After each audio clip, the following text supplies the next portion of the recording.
true in every state. I think if you look at states up and down the East Coast, you're going to find states that are really struggling to maintain their existing bridges in good condition, maintain their existing payments in good condition, because the focus has not been preservation. Now, what happens is when you do preservation, preservation is not the most vogue thing. Politicians don't get kudos because they did a pavement rehab job, or they put a guardrail up, or they put resurface a road. Those are given. You already got a road. They get excited when you're announcing a new road or new expansion or a port tunnel or a big interchange.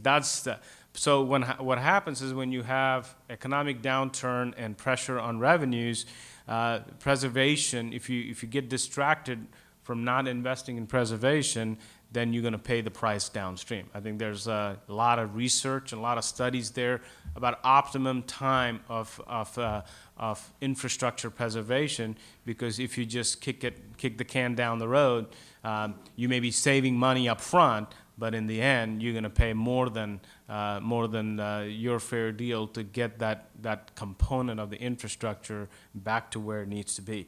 So I'm very proud of the fact that our commitment to preservation and safety has kind of yielded the infrastructure that we have currently in the state.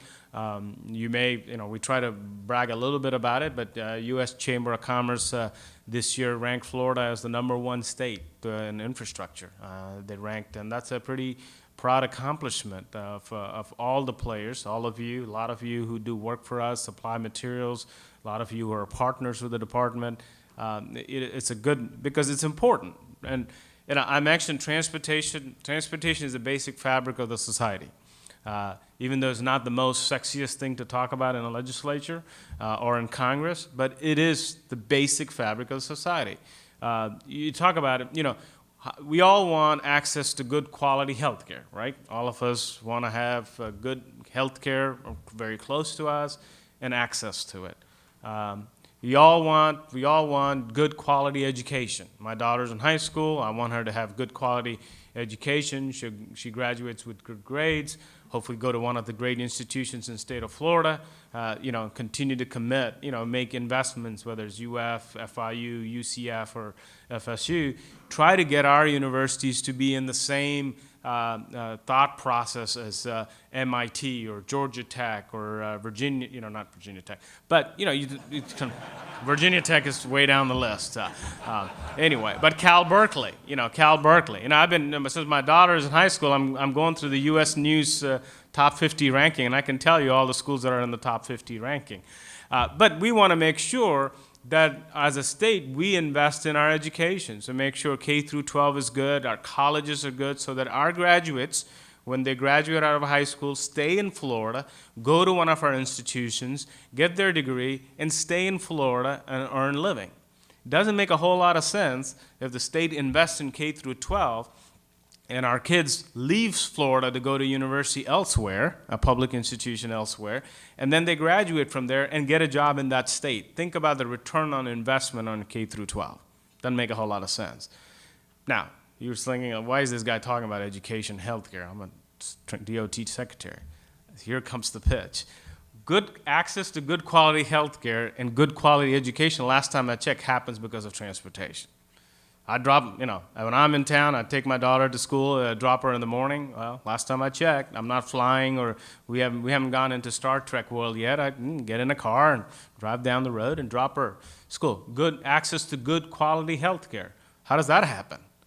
Well, the goal is to avoid the helicopter ride, right? The helicopter ride's coming means you're in deep pickle here.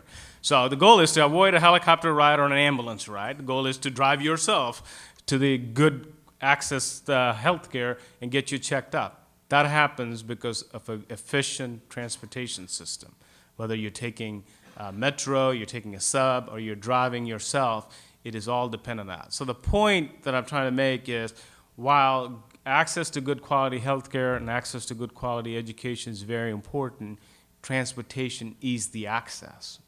So we ought to continue to make that point, because a lot of folks forget about that. And I'm sure some of you come from different countries and immigrated. And I'm an immigrant from India and moved to Miami. My first port of entry was the Miami International Airport. I can tell you, you don't want to get stuck in an ambulance in India, because your chances of getting to the hospital are pretty slim to none. You hope that the ambulance got enough healthcare people that can keep you alive till you get to the hospital, because the congestion is ungodly.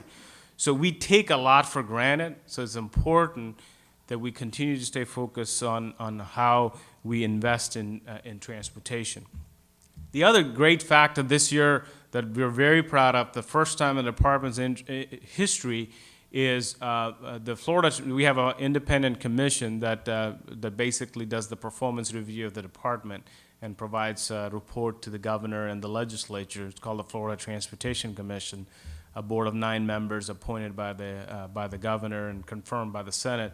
So first time in the department history, we met all 20 performance measures. First time ever.